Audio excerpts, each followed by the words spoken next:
turbūt norėtų manęs paklausti, kokią aš avalynę dėviu. O dėviu šiom klimatiniam sąlygom atitinkančią avalynę. Nes realiai statybos aikštelėje dabar yra balų, yra kemsynų visokių. Turiu net vieną linksmą istoriją, kai vienam objekte rudenį, taip link žiemos buvo jau, tikrinau darbus, inžinerinius tinklų įrengimą, ar kaip tos tranšėjos užpiltos ir ėjau, bet buvau su botais turbūt iki kelių.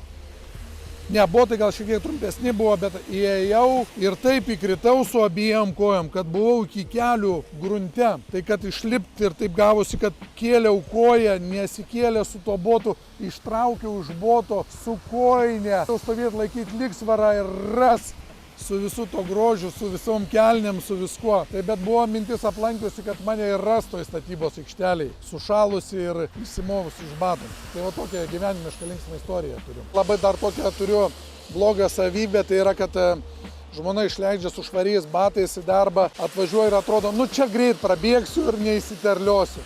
Tai dažniausiai gaunu velnių iš žmonos, kad pažiūrėk, kokie tavo batai ir taip toliau. Tai dabar jau prieš tai esu statybinę avalynę įsidėjęs ir stengiuosi gerbti žmonos triūsą ir darbą. Linkėjimai tau žmona, kad, kaip sakoma, nepurvinti batų.